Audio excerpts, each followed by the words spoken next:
मैं स्कूलों में जाता हूं, आजकल एंटरप्रेन्योरशिप कैरिकुलम पे जब से चर्चा हुई है, हैप्पीनेस एंटरप्रेन्योरशिप पे बात करता हूं, वहां उनसे पूछता हूं, बच्चों से, 1000 बच्चे सामने बैठे होते हैं, 2000 बच्चे सामने बैठे होते हैं, उनसे पूछता हूं कि आप में से कितने लोग नौकरी करना चाहते हैं। आप में से कई स्कूलों में आके मैंने ये प्रयोग किया है, 99.1%, 99.9% बच्चे तक कहते हैं साहब हम नौकरी करना चाहते हैं, असेंबली में बैठ के। मेरा सवाल हर जगह यही होता है, और आज भी मैं उसी सवाल के जवाब में एंटरप्रेन्योरशिप कैरिकुलम की बात करना चाहता हूं कि अगर हमारे स्कूलों से निकलने वाले 99.9, 100% बच्चे अगर नौकरियां ढूंढते रहेंगे तो फिर नौकरियां देने वाले कहां से आएंगे? अगर हम सिर्फ अपने स्कूलों से नौकरियां ढूंढने वाले लोग पैदा करेंगे तो नौकरियां देने वाले लोग कहां से आएंगे? उसका जवाब एंटरप्रेन्योरशिप कैरिकुलम से हमें निकालना है। हमारी अपनी प्रॉब्लम्स कितनी हैं? हमारी प्रॉब्लम्स हैं कि आज हमारे यहां लड़के लड़कियों को हम बहुत अच्छा पढ़ा के उनके हाथ में डिग्रियां दे रहे हैं, लेकिन उनकी बेचारों की स्थिति यह है कि देश के किसी भी कोने में अगर किसी सरकारी डिपार्टमेंट में चपरासी भी की नौकरी निकलती है तो पीएचडी, पोस्ट ग्रेजुएट, ग्रेजुएट लड़कियों की लाइन लगी होती है। 3-3, 4-4 हजार बच्चे उसके लिए अप्लाई करते हैं, लाखों लोग उसके लिए अप्लाई करते हैं। क्यों? क्योंकि हमने पीएचडी की डिग्री तो दे दी, नॉलेज तो दे दी, पोस्ट ग्रेजुएशन की डिग्री तो दे दी, नॉलेज तो दे दी, ग्रेजुएशन की डिग्री नॉलेज तो दे दी, लेकिन उसका करना क्या है ये नहीं दिया। उस नॉलेज के बेस पे मैं क्या कर सकता हूं ये नहीं दिया। इस नॉलेज के बेस पे क्या कर सकते हैं, इसी का नाम एंटरप्रेन्योरशिप कैरिकुलम है, इसी का नाम एंटरप्रेन्योरशिप माइंडसेट है। तो हमारे देश की सबसे बड़ी समस्या जो अनएम्प्लॉयमेंट है आज की तारीख में, उसका समाधान इससे निकलने वाला है। और मैंने कई मंचों पे कहा है और यहां कहना चाहूंगा, दोनों चीजों में, इकोनॉमी के पॉइंट ऑफ व्यू से भी और जॉब के पॉइंट ऑफ व्यू से भी। और इसको गांठ बांधने मैं चाहता हूं सारे प्रिंसिपल, सारे टीचर्स, हमारे जितने साथी हैं, कि जिस वक्त हम देशभक्ति की बात करते हैं ना, कि जब दुश्मन की सेना सामने खड़ी हो तो देश के लिए जान देना देशभक्ति है, लेकिन जब बेरोजगारों की सेना सामने खड़ी हो तो देश के लिए नौकरियां देना देशभक्ति है। आप अपने स्कूलों से देशभक्त पैदा करें, हम खूब 15 अगस्त मनाएं, खूब 26 जनवरी मनाएं, अपने लड़के लड़कियों को तैयार करें देश के लिए जान देने के लिए, लेकिन साथ साथ अपने लड़के लड़कियों को तैयार करें देश को नौकरियां देने के लिए भी, क्योंकि नौकरियां नहीं रहेंगी तो जितने सुसाइड देश भर में हो जाते हैं उससे कहीं ज्यादा, उससे कम लोग बॉर्डर पे मारे जाते हैं। अगर आप बॉर्डर की बात करें तो अभी दुश्मन की सेना से जो खतरा है वो तो होता ही है, किसी भी मुल्क को होता है, लेकिन सबसे ज्यादा खतरा देश के नौजवानों को आज बेरोजगारी से है। और बेरोजगारी का मुकाबला करने के लिए हमें देशभक्त पैदा करने पड़ेंगे, ऐसे देशभक्त पैदा करने पड़ेंगे जो हजारों लोगों को नौकरियां दे सकें। आज नौकरियां देने को देशभक्ति से जोड़ने की जरूरत है। एंटरप्रेन्योरशिप कैरिकुलम में हम सिर्फ बिजनेस करने की बात नहीं कर रहे, हम चाहते हैं कि बच्चे का डर निकले, हम चाहते हैं कि बच्चे के अंदर कुछ नया करने की, कुछ बड़ा करने की हिम्मत पैदा हो। A very good morning to all of you. As Mr. Pandey said that I am the first minister to be here. All I want to say is our government is very keen when we have set the benchmark of $5 trillion economy to be by 2024-25. The role of every industry is important, and I am pleased to be here on your annual survey for the 2018-19 for the direct selling industry to be released today. I understand that the direct selling has been growing at a steady pace, and the industry is providing an opportunity to millions of Indians who wish to embark on their entrepreneurial journey. The direct selling industry contributes to India's growth and also creates jobs across the nation. It is commendable that this industry engages around 6 million people involved as either distributors or direct sellers, and I've been told that this number could grow to 20 million by 2024, by 2025. The fact that around 25% of the direct sellers are from the age group of 18 to 45 years is a testament that this industry has been given self-employment opportunity to our young generation. While in one of the slides which showcase the number of women being involved in this industry, if I look at the stage, here is 25% representation on the dais. But whereas actually if you look at the direct selling industry, the woman has outnumbered the men. They are 75% and the men are just 25%.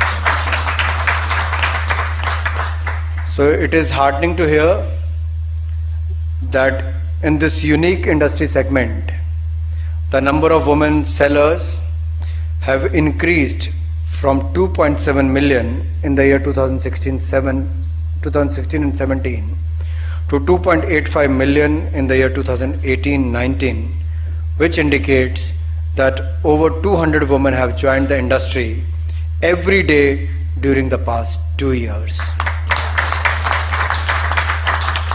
This is a commendable achievement, and it aligns with our government's vision of encouraging and facilitating the role of women in India's growth story.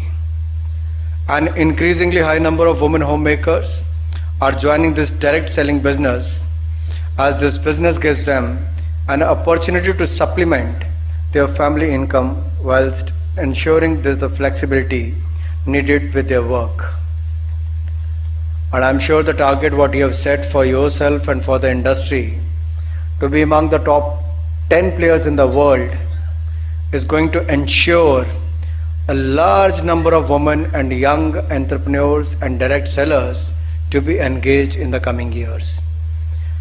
The direct selling industry can tie up with various schemes of the government like Startup India, Stand Up India, Skill India. The young people joining the direct selling industry can probably become future entrepreneurs and job creators with the help of various schemes of the government. Well, as far as the MSME sector is concerned, the direct selling industry is also contributing to the growth of MSME sector in the country. I understand that majority of the selling companies engage MSME operators for production of high quality products. I request to the direct selling industry to also focus on the small cottage industries, handicraft industries, artisans in the villages and small cities, and tie up with them. This can benefit both the direct sellers who can access widely available untapped industries and the small industries who have an avenue to contribute their resources towards making quality products. जिंदगी की असली उड़ान बाकी है, अभी कई और इम्तिहान बाकी हैं। अभी तो नापी है मुट्ठी भर जमीन तुमने, अभी तो सारा आसमान बाकी है, अभी तो सारा आसमान बाकी है।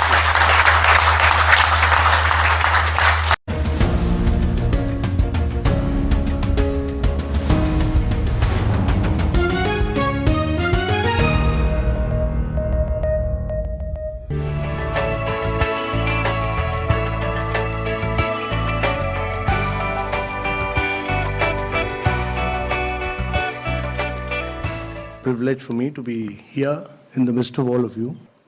Great pleasure because I've been closely associated with all of you in the direct selling industry. My belief always has been that the direct selling industry adds hugely to economic activity. It is a major driver of India's growth, and that it provides the economic impetus to more than anything else. And the key challenge for India is really about growth with jobs. So if you are not able to create jobs, then we'll be in deep problems. And therefore, jobs are very, very critical. And this industry creates jobs. And important thing is that we need to create jobs for women. We need to create jobs for women because in India, the contribution of women to gross domestic product, that is our GDP, is only 17%. And worldwide average is around 40%. 40%, the gap between India and the rest of the world is enormous. 24% of women in India work, but the contribution is only 17%. And unless and until we don't, as a conscious policy, have gender parity, there is many more women to become economic drivers of growth, it will be very difficult for India to grow. And actually, if we are able to create gender parity, have 40% women working, we'll be adding $700 billion to India's GDP. Oh. So while we are growing at 7.6%, we need to grow at 9 to 10% per annum for 3 decades or more to be able to create jobs for a very young population. We are passing through a window of demographic transition which rarely happens in history. Our population is very young. You know, the biggest social and economic transition that is taking place across the world is the fact that the population in Europe and America is getting older and older. The population in India is getting younger and younger, and it will keep getting younger till 2040. And therefore, if you have to reap this advantage, it can be a huge nightmare as well if you are not able to create jobs. So if you have to create jobs, there are only two ways. One is to push manufacturing in a very big way, and the other is to push direct selling. Yeah. You people were, many states, Kerala, West Bengal, many of you were seen as people who were doing chit funds. You are not doing chit funds. You are doing a very respectable profession. You are economic drivers of growth for India. So we respect that. And that has now been recognized. That has now been recognized that government has, by issuing these guidelines, clearly recognized that you are major players of India's economy, that you significantly contribute to India's economy, that you are adding to India's growth and wealth, and that you are creating jobs. And therefore, getting out with these guidelines were very important. And these guidelines have now been given to different states to realize that you are important players in India's economy, and every state will respect these guidelines because they have been issued by Government of India.